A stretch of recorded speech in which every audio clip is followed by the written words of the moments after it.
Bueno, hola, boa tarde. Sí, escoitase. Bueno, tiña a intención de erguerme e facer un pouco de pé, pero creo que non vai ser posible, non? Porque polo streaming creo que teño que estar aquí, vale, non, sempre é máis cómodo, eu creo que un pouco máis dinámico. Bueno, comezar agradecendo moi sinceramente, moi de corazón, a invitación da Real Academia Galega a dar esta charla, ao profesor Ramón Villares, aínda que non poida estar hoxe aquí, e toda a organización tamén do Museo de Lugo por invitar e pensar unha xornada tan suserente como a esta. Tamén quero dicir xa de inicio, agradecer moi profundamente tamén mentres me estaba a presentar o profesor Pejerto Saavedra, que foi profesor meu, o que admiro moitísimo a nivel de profesional e de investigación, pois realmente un placer que alguén como él pois me adique esas palabras, de verdade que o agradezo. Sen embargo, antes debo dicir que a invitación, pois, é un pequeno regalo envenenado, porque non é, debo dicir xa desde o inicio, non é o meu ámbito, a zona de confort. Eu podería falar, se vostedes queren, podería falar do territorio do Lugo na Alta Idade Media, na tarda Antigüidade. Precisamente estou preparando agora algo sobre o mundo suburbano en torno a Lucus Augusti, pero claro, isto é outra cousa. Esta idea, entendo ademais moi interesante, moi suserente, que podes facernos pensar moito, de ver a invención da tradición e o que significa. De feito, o nome que puseron a miña charla tampouco lle tería dado exactamente ese, pero eu fui un poquinho ás presas. Non vou falar en absoluto da vida romana, non vou falar da arqueoloxía, imos falar da reinvención, da como un pasado, en este caso romano, pero podría ser outro, de feito despois falarase do medieval, sérvenos para identificarnos, retratarnos, legitimarnos e buscar tamén moitas veces raíces que, aínda que non sexan verdadeiras, poden valernos igual porque as precisamos, non? Un pouquiño as reflexións que vou facer nesta charla. Teño un guión que é un pouquiño para ir falando de distintas ideas, que espero que se poida seguir ben, pero a miña idea é, sobre todo, reflexións. Eu non penso, nin osaría afirmar nada nesta presentación, nin asentar ningún tipo de ideas. O que vou facer son reflexións en voz alta mentre preparaba isto, que realmente é a primeira vez que me adico un pouquiño a afrontar este tema, que por outro lado xa era hora, porque na arqueoloxía hoxe en día é inviable facer arqueoloxía sen pensar no sentido que ten a arqueoloxía na sociedade actual e na implicación coa sociedade. É como a sociedade ve a arqueoloxía e o patrimonio, diso hoxe en día é inseparable, non? Entón, creo que tamén é algo que é beneficioso para mí mesmo. Entón, non é necesario que diga que o Ar de Lucus, simplemente vou dar uns poucos datos sobre o que é o Ar de Lucus, que vostedes coñecen mellor que a min. Pois é unha festa de recreación histórica que comezou no 2001. Realmente ten 24 anos celebrándose, é moi pouco tempo realmente, como dicía antes. Precisamente antes dicía o profesor Lourenzo Fernández Prieto que esta é máis recente, sen embargo, das 4 que se fala é a que se remonta máis antigo. E curiosamente a primeira é a que se remonta máis recentemente, non? É curioso. A mellor a sociedade, a medida que vai pasando o tempo, busca raíces máis atrás, non? Eso mellor podemos falalo no debate. En todo caso, o que é indiscutible é que neses 24 anos colleu un pulo, unha forza que hoxe en día é unha festa absolutamente, é unha tradición verdadeira, asentada, da igual que sexa recente ou non, está asentadísima, e ten unha forza, un pulo que sigue crecendo. O sea, nin sequera chegou a un mínimo, un tope. Sigue ano tras ano superando rexistros, non? Como vostedes saben, unha das características, festas de recreación existen, non? A Ar de Lucus non é nin moito menos a única, é a primeira festa, hai moitas festas de recreación, e ademais existen festas de recreacións deste tipo, un pouco de pasado romano, e tamén en outras zonas do Estado pois existen de cartasineses romanos, íberos, etc. Pero, neste caso, o Ar de Lucus o que ten característico é que está feita, agora falarei tamén diso, non simplemente desde arriba, é dicir, o Concello ou unha promoción digamos que quere que se faga isto, senón que está feita desde as propias asociacións luguesas. O sea, hai colexios, asociacións, asociacións de veciños, hai unha implicación, tamén xunto, por suposto, co Concello, moi profunda. Eu creo que unha das características que están na base do éxito do Ars de Lucus e que despois podemos discutir, non? Pero creo que tamén unha das características do Ars de Lucus que probablemente non estea tan forte, polo menos, noutras festas de recreación histórica que existen. Outra característica é que non é simplemente romano, senón que precisamente, despois falaremos diso, inclúe xa desde o inicio e cada vez con máis forza o elemento que chaman castreso, tamén podemos falar de galaicos, pero bueno, o elemento castreso, non? A pé de iguais, aínda que moitas veces o romano parece máis vistoso, pero está a pé de igual co romano. Bueno, tanto éxito ten que, obviamente, pois xa saben vostedes que está declarada Festa de Interese Turístico Internacional recentemente, primeiro turístico nacional e internacional, con unha participación cidadá masiva, que ahora falarei tamén por aí algúns datos que conseguín atopar, non sei se son de todo correctos. Entón, como dicía, creo que este tipo de festas, eu entendo que era o objetivo da Real Academia Galega o considerar este tema, e son moi propicias para analizar como se reconstrúen as percepcións do pasado na sociedade actual. Non imos, por suposto, nin se me pasou pola cabeza en ningún momento entrar a xulgar o tema do rigor histórico ou non, é algo que creo que ademais primeiro que non ven a conto, despois é unha actitude moitas veces moi elitista, moi académica, de cando sai unha película, etc. Hai un anacronismo, eso é algo que precisamente vai, creo que moitas veces na nosa contra, non? Aínda que eso non quita que despois podamos discutir algúns estereotipos que sí que creo que é máis importante, non, sobre o pasado e de onde bebemos as nosas fontes do pasado, pero insisto, non pretendemos aquí ou non quero xulgar, senón observar, analizar como a sociedade nosa, concretamente aquí en Lugo, está apropiándose, recreándose e reinventando un pasado. Pero claro, o primeiro, poño unha pregunta arriba da mesa, é cal é ese pasado? O sea, que pasado para, non sei, que é o pasado, por exemplo, o pasado o Lugo romano, non? Que o que sabemos a nivel histórico arqueolóxico, o que se conta habitualmente nos medios, o que se ve cando paseamos e vemos pois, o museo, as termas, a muralla, o que se intúe, o que a xente intúe, o que a xente lle gustaría que fora o pasado. Probablemente un pouco de todo é o que sae nestas festas, non? A visión do pasado mezclada de distintas fontes. Claro, o Ars de Lucus efectivamente é un fenómeno entón cultural contemporáneo, moi contemporáneo, de fai 21 anos, non?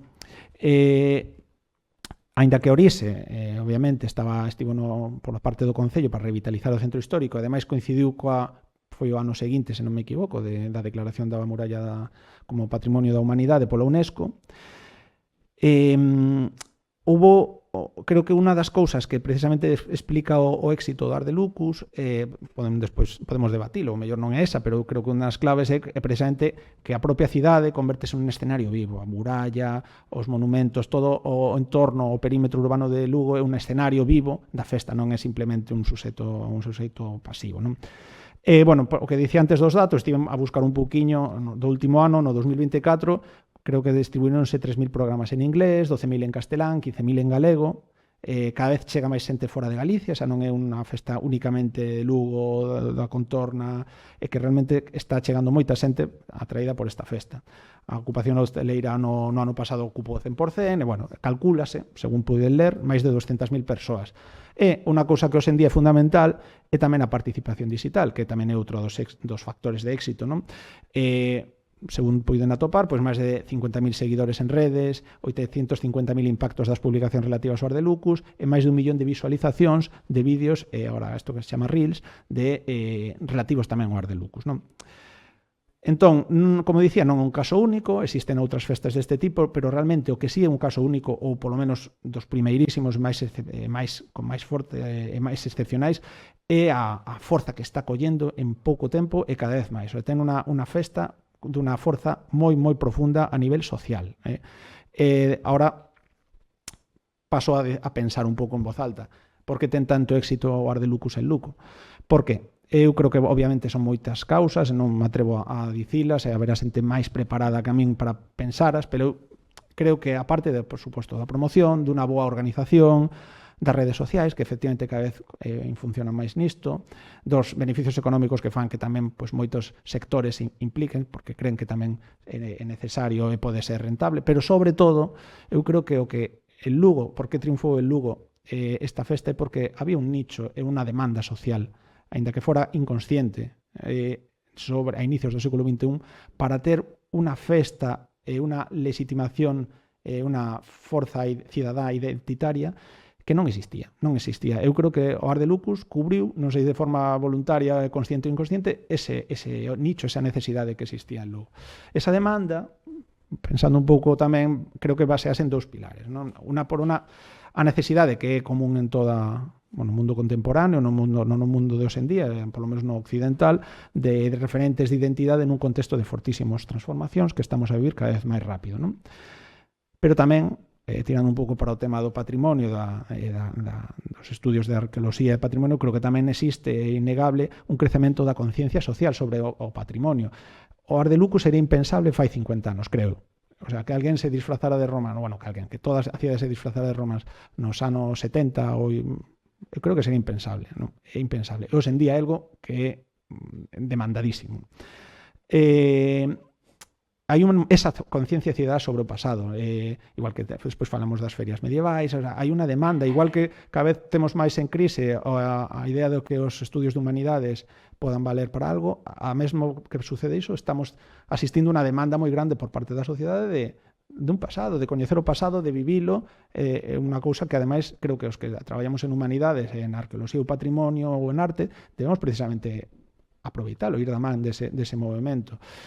De todos modos, debo dicir que tampouco é algo que se nazca un día a outro, porque, mirando un pouquiño algunhas excavacións para outra cousa dos anos no ano 86, cando se fixeron os 3 parkings e comenzou as primeiras excavacións segundo a lei de patrimonio no ano 86 aquí en Lugo, xa houve contestación, aínda que finalmente os restos atopados, Felipe coñecera mellor que a min, foron destruídos, pero aquí se pode ver, non sei se lee moi ben no periódico do 1986, decía, a necrópolis tardorromana de la Plaza de Constitución foi destruída sin miramientos. Non xa empezaba a haber contestación fai 40 anos sobre isto, é dicir, algo que probablemente nos anos 60 non pasaría ou nos 70, penso eu, é a miña percepción. Despois, en 1995, sai un PEPRI, esa comeza realmente nos últimos 20 anos, 30, temos unha moi forte conciencia social sobre o patrimonio. Eu creo que son dous pilares que explican parcialmente, polo menos, o éxito do Ars de Lucus. Entrando tamén un pouquiño no tema, vou quitar aquí o sonido, o tema é a reinterpretación tamén do pasado, que unha das cousas que acaba de explicar o profesor Pejerto Saavedra é que precisamente o pasado aquí non imos valorar se está ben feito ou non, está reinventándose, reinterpretándose constantemente. Eso pasa sempre, pero nestas festas pasa de unha forma moi rápida e moi espectacular. Podemos analizarla como se fóramos antropólogos maravillados de donde, que normalmente no día a día ninguén nos fala de pasado, de historia, de pronto en unha serie de días todo o mundo saca as súas fontes de cada un de seu pai e de nai e fan unha visión do que eles conciben como pasado, non? Para os que estudiamos historia e arqueoloxía, pois é fascinante, porque podemos ver, participar non ser os pesados que falan de historia, non? Uns frikis, non? Realmente todo o mundo interesa eses días sobre o pasado, da súa maneira, non?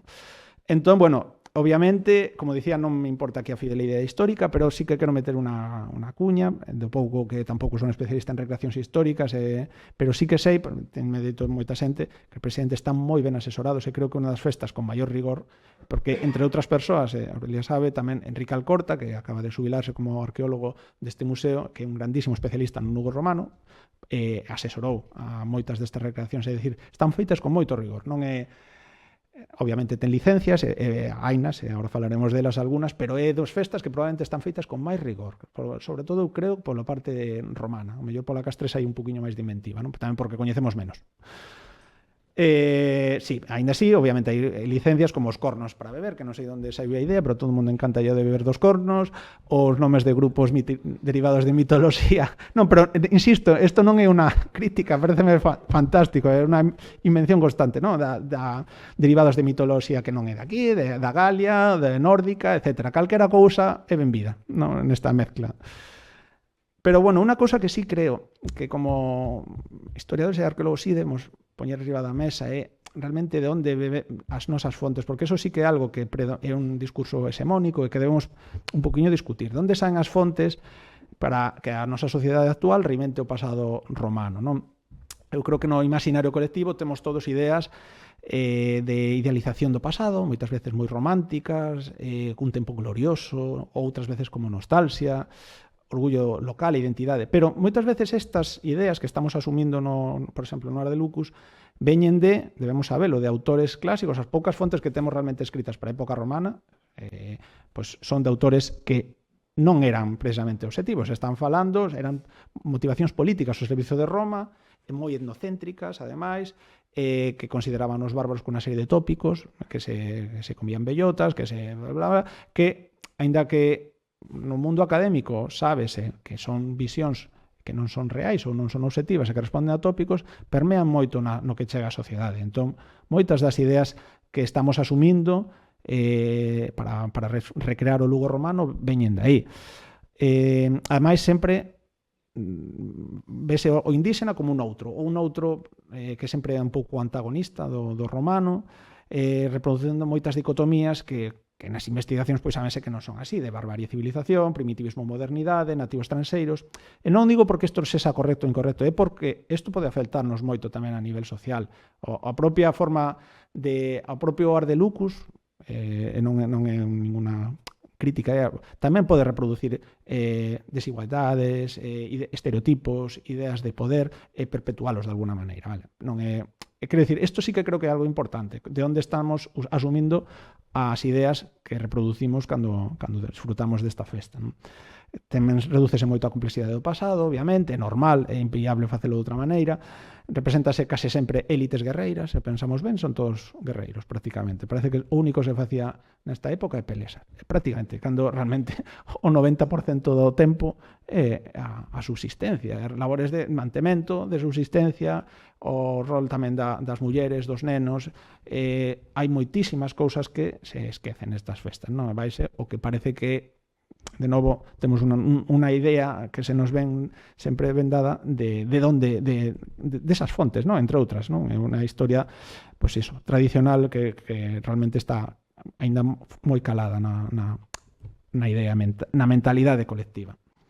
Tamén outras preguntas que podemos facernos, por exemplo, por que se lixe esa parte da historia de toda a historia de Lugo, que podía ser?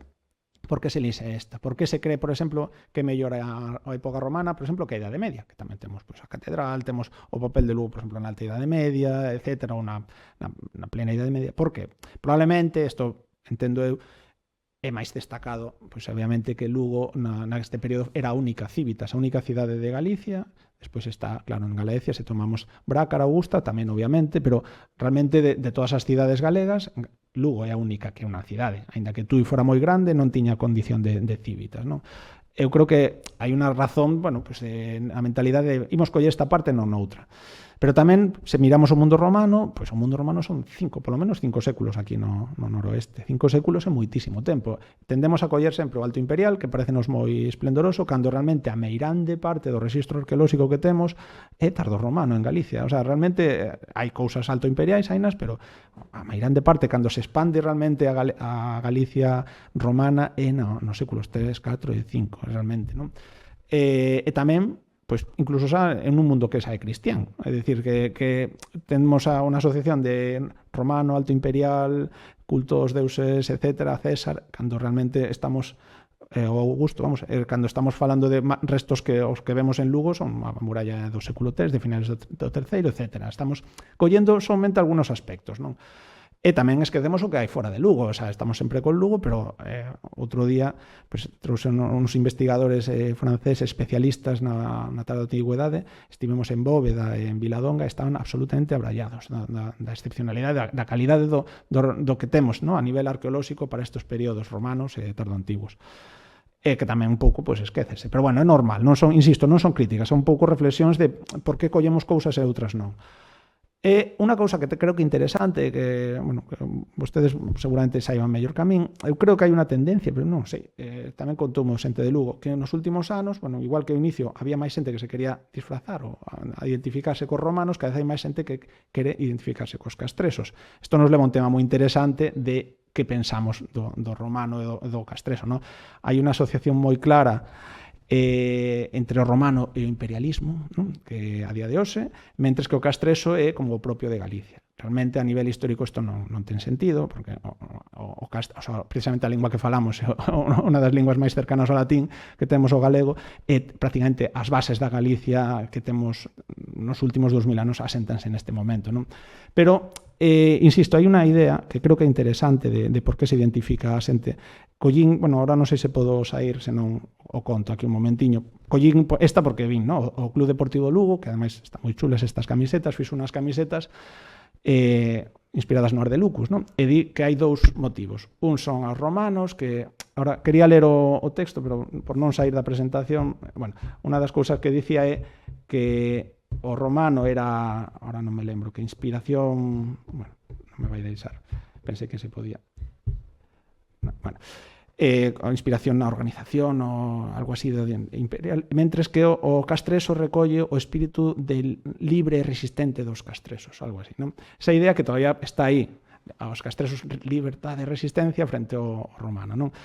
Isto incluso eu creo tamén, pero non sei, podemos debatilo, que incluso hai un pouco ás veces incluso asociacións tamén políticas actuais con todo isto, incluso as tendencias vanse disfrazando dunha cousa a outra, cando realmente é algo que a nivel histórico non se sostén, o sea, esta identificación, non, eu polo menos penso así. Obviamente hai moitos matices, pero é unha das cousas que creo que é máis interesante, non? Esta perda de, incluso en Lugo, de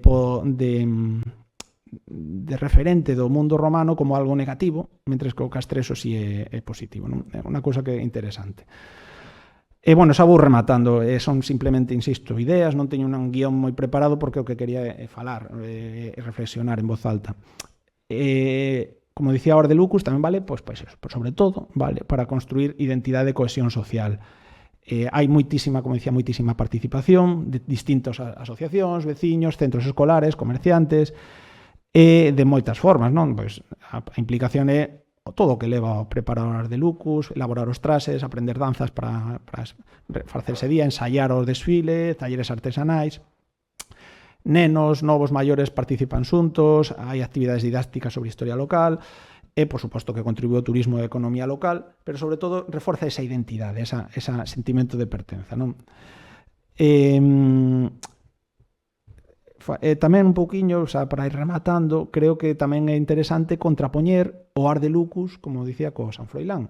San Froilán, que creo que, se non me equivoco, é unha das festas tradicionais máis antigamente documentada, ainda que sea efectivamente do 1754, creo que de Galicia, ou eso escoitei, non sei se é correcto, é un exemplo de festa, entre comillas, tradicional, religiosa e de mercado, asociado a un mercado, que eu obviamente non é moi divertida, pero vívese dunha forma distinta o Ar de Lucus, non? É máis tranquila, interiorizada, algo que xa é habitual no día a día da vida o ano tras ano en Lugo, e ademais quizáis o feito de que se faga no outono tamén dai un carácter un poquinho menos festivo, non menos festivo, senón menos explosivo que o Ar de Lucus. O Ar de Lucus, en cambio, é unha festa nova, unha festa de explosión cidadá, o sea, e máis precisamente a inicios do verán, non? Eu sei que o San Fermín é distinto, non é comparable, pero a nivel de vivencia é algo por eso semellante, unha explosión cidadá. O Ar de Lucus ten ese carácter que o San Froilán non ten, non? Pero con unha clase histórico-arqueolóxica máis profunda probablemente que o do San Fermín. Penso que conviven e complementanse moi ben ambas, non creo que ninguna vaya a sustituir a outra, espero, vamos, non o sei, pero creo que é interesante contrapoñer, non? O San Froilán, a reivindicación do outra cousa tradicional, dos labregos do que éramos fai pouquísimo, e o Ar de Lucus, que realmente asociarnos a algo que realmente nos din que vimos de aí, pero non o podemos ver, o sea, imos vestirnos dos romanos como podamos a mellor maneira e disfrutar moito, non? Entón, para rematar, esta sí, creo que é a última diapositiva, bueno, pois a idea que quería transmitir é que o Ar de Lucus non é revivir simplemente o pasado, senón que é unha reinterpretación e convertelo en presente. É algo que se fai sempre, non é unha novidade, pero creo que a forza que ten el Lugo e o feito de que sexa algo que está facendo a propia tecido social lucense é moi interesante, máis que algo que se impón, non? Noutros lados intentanse facer festas destas e non funcionan. En Lugo funciona moi ben. Que gañamos por reinterpretar o pasado? Bueno, obviamente a conexión emocional, o orgullo local, revitalización cultural, ofrecer sentido, proporcionarnos raíces, sexan ou non verdadeiras, da igual, son benvidas. Unha celebración, pois eso, dun pasado compartido, que non é o que nos contan os académicos, sino que o vivimos. O vivilo é distinto que se cho contan, non? Ademais, unha cosa que creo que tamén é interesante de Lucus é que o patrimonio, a muralla, os restos arqueolóxicos de Lugo forman parte do propio escenario, o sea, eses desfiles de lexionarios diante da muralla son moi espectaculares, danlle moita máis forza a esa recreación. Os riscos, obviamente existen riscos, pero creo que son riscos que, mentre se faga co detalle que se está a facer o Art de Lucus, pues creo que se minimizan, ¿no? A mercantilización da historia, a simplificación, mitificación de feitos complexos. E, por tanto, remato un pouco un espello das nosas necesidades, da búsqueda de raíces, da procura de comunidade, de sentido colectivo. Non sei, era un pouquiño o que quería contar, non sei se realmente atinei co enfoque, pero espero que poda valer tamén pouco para o debate. Moitas grazas.